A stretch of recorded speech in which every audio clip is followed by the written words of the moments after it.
One of the things I absolutely loved doing when I was a kid was going into the hallway of our house, opening the loft hatch, pulling down the ladder, scrambling up it, and just spending the day rifling through old stuff. We had boxes and boxes of detritus, just random crap strewn everywhere. I used to find old bits of technology that hadn't been used since the 90s, electronic day planners, stuff I bet my parents didn't even use even when they were in fashion. Reams of paper, like insurance documents, stuff that my mum always just used to hoard for some reason, just in case we ever needed it someday. Fancy dress stuff from costume parties my parents had gone to in like the 80s, ridiculous wigs and sequin dresses and all that kind of stuff. But my absolute favorite days were the days when I came across a box of these old photographs of me and my brother when we were kids. That's my brother with I don't know if you can see that. It's my brother with a face full of That's a better one. That's me and my brother. This is one of those ridiculous wigs I was talking about.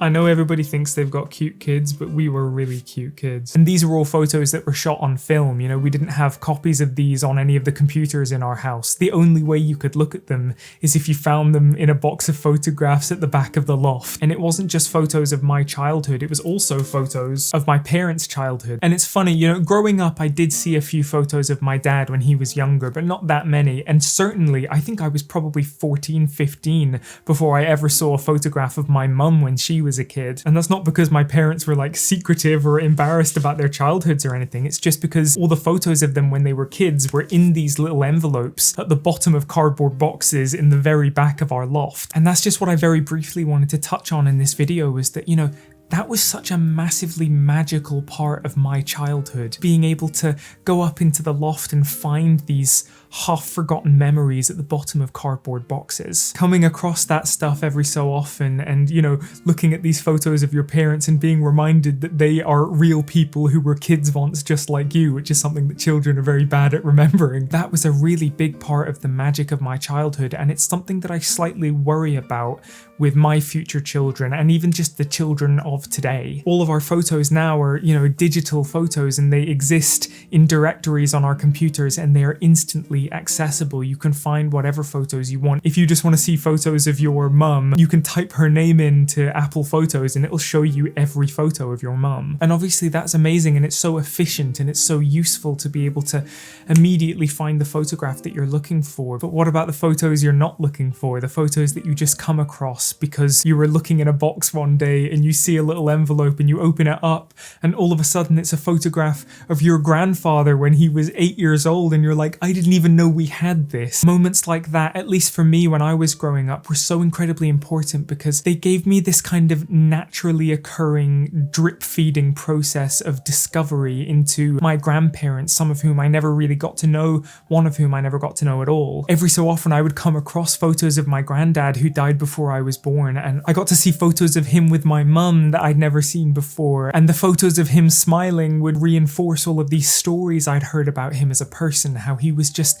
the nicest, most happy man who was always laughing. And I think in the absence of getting to meet him and getting to know him in person, I was able to establish over a period of years, when I would come across photos here and there, a connection to him that I feel maybe would have been less special if I'd been able to immediately see all of the photographs of him and all of the videos of him when I was a kid, you know? A few years ago, I was digitizing all of our family tapes, and during the process of digitizing those tapes, I came across videos of my granddad that I'd never seen before, playing the piano, which we had photographs of, but I was always told what a great piano player he was. The fact that he played piano and I also play a little bit of piano was a big part of my sort of tenuous connection to this man that I never got to meet, and then getting to unearth this video of him playing the piano, that was able to strengthen my connection to him. And I don't think that would have been anywhere near as special if I'd grown up watching that video. By the way, this is my obligatory plug for our online community. If you want to learn how to digitize your home movies and scan your family photos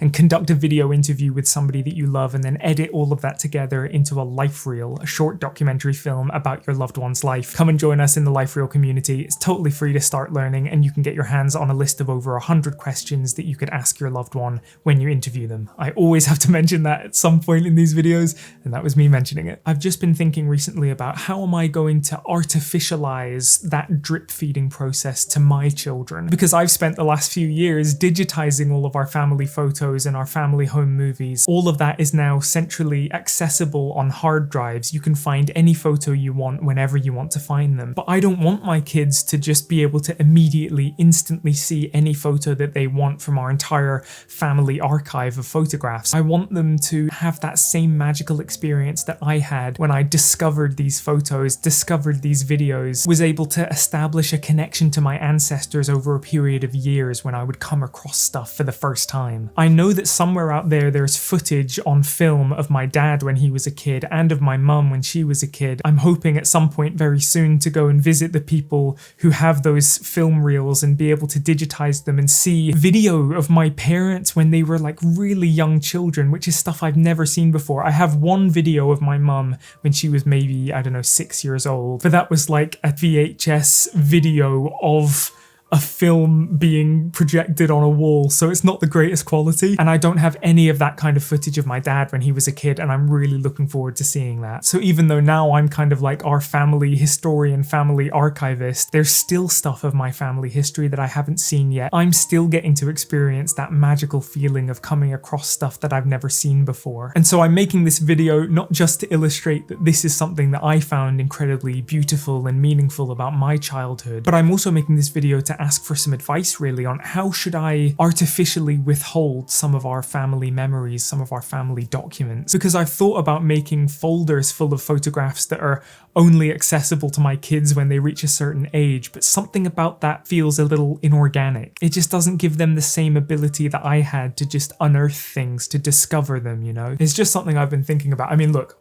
I don't even have a girlfriend, never mind a wife, never mind children, so it's not really something I have to worry about, at least for a while. But I did want to make this video to sort of get advice from anybody watching about, you know, how should we go about artificializing this process of discovery in a way that feels organic, that feels real, that gives kids that sense of excitement when they discover something for the first time, a new photograph of a person they never got to meet, or a photograph of me when I was a kid. I think because I make content online, it's going to be difficult for me to withhold a lot of photos of myself. My kids are just going to know what I looked like growing up because it's all there on the internet. But to the extent that I can do that, withhold some of that data, I'd like to do that, but I'm not sure of the best way to do it. So I just thought I'd ask for people advice. And I also want to know, like, is this something that other people watching have experienced as well? Have you felt that magic as a child of unearthing all of these old photographs and home movies? It's something that I would love to know if you had as well. Anyway, that's me for today. Thank you very much for watching. Come and join us in the Life Reel community if you want to interview somebody you love about their life story, because I think that's a very important thing to do.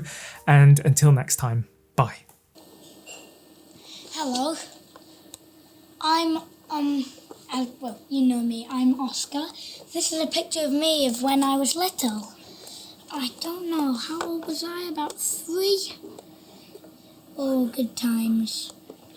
But, yeah, that's me, and, Someone remind me, we've got to take the bins out in the morning. Okay, Dad! No, it's just Dad.